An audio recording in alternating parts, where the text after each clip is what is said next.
So hello everyone, welcome back my YouTube channel stock with Krishna. जैसा कि हम आपको बताए थे कि आप हमें फॉलो करेंगे तो मैं आपको आउटलाइन ड्रॉ करने के लिए बताऊंगा, क्योंकि एसएससी स्टेनो में आउटलाइन ही मैटर करता है, पहले बेसिक टू हाई, है ना। तो मैं आपको आउटलाइन कैसे ड्रॉ करते हैं वो मैं आपको आज इस वीडियो में बताने वाला हूँ। तो आइए बताता हूँ मैं आपको। पी को हम ऐसे डिनोट करते हैं, है ना। ये हो गया हमारा पी। पी को हम लाइट में लिखते हैं। लाइट क्या है, डार्क क्या है, वो मैं आपको बताऊंगा। ये हो गया लाइट, जो डार्क करते हैं उसको डार्क बोलते हैं, है ना। ये हो गया हमारा बी, तो आपको दिख रहा होगा, है ना।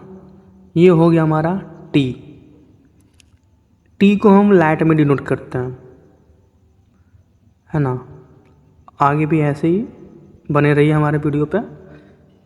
डी को हम लाइट में नहीं डार्क में लिखते हैं, है ना। ये हमारा डी हो गया। तो डी को हम ऐसे डिनोट करते हैं, आगे भी देखिएगा, है ना। देखिए, उसके बाद अब हो गया हमारा ये क्या, ये हो गया हमारा एस। एस बोलना भी है आपको, क्योंकि जब आप नहीं बोलेंगे तो फिर नहीं हो पाएगा, क्योंकि याद भी करना है ना। ये हो गया आपका बेसिक हो गया, ये हो गया बेसिक। ऐसे आपको बोलना भी है। ये हो गया हमारा एस। उसके बाद आपको लिखना होगा अगर जो एस एच, है ना। तो एस एच लिखने के लिए मैं बता रहा हूँ, एस एच लिखने के लिए ऐसे डिनोट कर जाता है, अपवर्ड टू डाउनवर्ड इसको बोलते हैं, है ना। अगर जो आपको लिखना हो जेड एच, तो जेड एच लिखने के लिए देखिएगा ऐसे। आप सोच रहे होंगे कि ये एस एच और जेड एच तो दोनों एक ही है, नहीं। एस एच को लिखना है आपको लाइट और जेड एच को लिखना है डार्क। जेड एच डार्क ऐसे लिखना है, बिल्कुल ऐसे ही, बिल्कुल। जेड एच को डार्क करना है। डार्क तो मैं कर ही दिया हूँ, बाकी आप देख लीजिए प्रॉपर, क्योंकि देखिए आप नहीं कुछ करेंगे तो फिर कैसे होगा। बिना मेहनत का कुछ नहीं होता ना। अब आप सपोज आपको लिखना हो जेड लिखना हो, ठीक है। तो जेड लिखने के लिए सिंपल सी है, जैसे कि आपने वो लिखा था एस, उसी को ऐसे करना है, डार्क करना है इसको, जेड को। तो जेड को डार्क करेंगे, है ना। तो जेड को डार्क करेंगे ऐसे ही, और कॉपी में लिखना है आपको, और नोट डाउन भी करना है आपको, सेम मेरे वीडियो के साथ में ही। ये हो गया हमारा एम। सपोज आपको एम लिखना हो तो सेम ऐसे ही एम लिखा था। ये हो गया हमारा एन। और सपोज आपको मान लीजिए आपको आई एन जी इंग लिखना हो, तो इंग लिखने के लिए वो मैं बता रहा हूँ। ये हो गया हमारा आई एन जी इंग। इंग को हम डार्क करेंगे, क्योंकि डार्क नहीं करेंगे तो फिर कैसे होगा, क्योंकि एन और आई एन जी दोनों तो सेम ही लग रहा है। ऐसे लिखना आपको आई एन जी इंग, ठीक है। और ये हो गया हमारा डाउनवर्ड एल, इसको एल बोलते हैं। एल हमेशा वो लाइट ही रहता है, वो मैं ऐसे आपको दिखाने के लिए डार्क कर रहा हूँ। जो लाइट या डार्क है वो मैं बता रहा हूँ आपको। तो आर जो होता है, आर हमारा हमेशा दो होता है, एक होता है डाउनवर्ड और दूसरा होता है अपवर्ड, है ना। तो ये हो गया हमारा जाके डाउनवर्ड। ये हो गया हमारा डाउनवर्ड। और एक दिखाता हूँ मैं आपको, एक होता है अपवर्ड। वो अपवर्ड और डाउनवर्ड कब यूज़ करते हैं वो मैं प्रॉब्लम में बताऊँगा। ये हो गया हमारा अपवर्ड, ये हो अपवर्ड है। तो आपको अगर जो सपोज एच लिखना हो, तो एच लिखने के लिए भी दो होता है, एक होता है अपवर्ड, एक होता है डाउनवर्ड। ये हो गया हमारा अपवर्ड, और एक हो गया हमारा जाके डाउनवर्ड। एक होता है अपवर्ड, एक होता है डाउनवर्ड। एच हमेशा दो होता है। ये हो गया हमारा डाउनवर्ड, और ये वो हो गया अपवर्ड, समझ गए। तो सेम ऐसे ही लिखना आपको कॉपी में, और हमेशा आपको पेंसिल से ही लिखना है, ठीक है। पेंसिल से लिखेंगे तो उसमें स्ट्रोक है जो अच्छा से लिखाता है, फिर आप एक्सपर्ट हो जाएंगे तो आप पेन लिख सकते हैं, पेन से। अभी तो मैं पेंसिल से लिखता हूँ क्योंकि हमारे सर जो हैं वो हमेशा बोलते हैं कि पेंसिल से लिखना।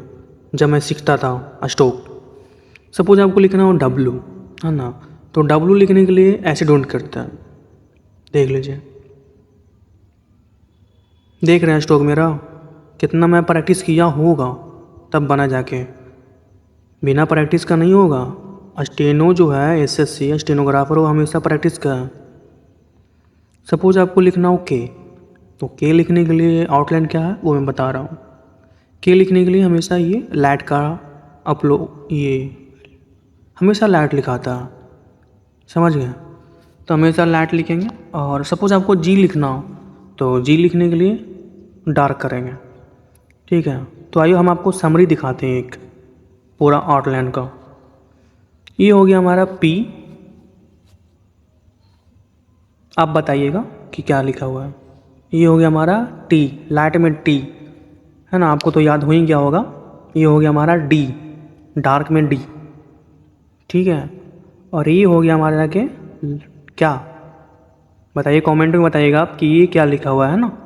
ये हमारा B हो गया गाइस, समझे। वो ऊपर वाला P है आपको दिखा रहे हैं डार्क करके ताकि आप देख लें, बाकी मैं तो आपको बता ही रहा हूँ, समझ गए हैं। तो आइए आप और दिखाते हैं आपको।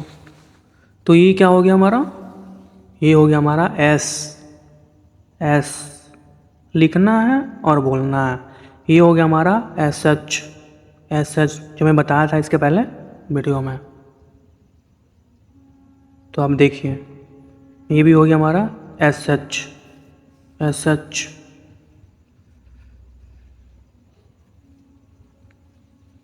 और देखिए बता रहा हूँ ये क्या है। आप तो कुछ याद किए होंगे ना, थोड़ा बहुत तो याद हो ही गया होगा हमारा इस वीडियो में जो मैं बता रहा हूँ आपको। ये हो गया हमारे जाके L, इसे L बोलते हैं, आपको तो याद ही होगा, आप तो कुछ प्रैक्टिस किए ही होंगे ना। ये हो गया हमारा L। ये हो गया हमारा डाउनवर्ड R, वो मैं बताऊंगा डाउनवर्ड अपवर्ड कब यूज करते हैं। ये हो गया हमारा क्या, ये हो गया हमारा W, ये W है ना, इसे W से डिनोट करते हैं। प्रैक्टिस आप करिएगा, प्रैक्टिस नहीं करेंगे तो फिर नहीं हो पाएगा। सेम ऐसे ही प्रैक्टिस करना है जैसे मैं लिख रहा हूँ, आपको तो कम से कम 10 बार 20 बार करना है ना। ये क्या है, H है ये, है ना, इसे H बोलते हैं। ये अपवर्ड एक डाउनवर्ड, दो होता है ना H, एक R दो होता है और एक W होता है, सब चीज़ होता है इसमें। बिना प्रैक्टिस का नहीं हो पाएगा, मैं पहले बता रहा हूँ। प्रैक्टिस करेंगे तो होएगा। आपको मैं HW दे रहा हूँ, ये प्रैक्टिस करके आना है मेरे इस चैनल पे, तो मैं आपको बताऊँगा फिर आगे का आइडेंटिफाई कैसे करते हैं, समझ गए। आपको मैं अपना बुक भी दिखाऊँगा कि आप जब याद कर लिए हैं ये आउटलाइन तो आपको बुक में मैं दिखाऊँगा कि आइडेंटिफाई बुक में कैसे करते हैं। देखिए, है ना, जो मैं आपको बताऊँ, एक आपको बुक लेना पड़ेगा या फिर लीजिए या फिर नहीं लीजिए, कोई उतना दिक्कत नहीं, मैं आपको तो PDF फॉरवर्ड कर ही दूँगा, है ना। तो देखिए क्या मैं बताया था, P को लाइट करते हैं ना, देख लीजिए समरी एक बार पूरा। अच्छा देखिए क्या है ये, जब आप सीख लोगे तो ना आइडेंटिफाई कर पाओगे, नहीं करोगे तो फिर कैसे होगा। आप तो बेस्ट बच्चे हो ना, आपको पढ़ना, क्योंकि नहीं पढ़ोगे तो फिर क्या होगा। स्किल तो है नहीं, हमारे पास एक क्या अपॉर्चुनिटी है, देख लीजिए ये बुक है। एंड ये कॉपी है, एक कॉपी आपको लेना पड़ेगा, आप बोलिएगा शॉर्ट हैंड कॉपी देना है, वो दे देगा आपको। And thank you for my watching video.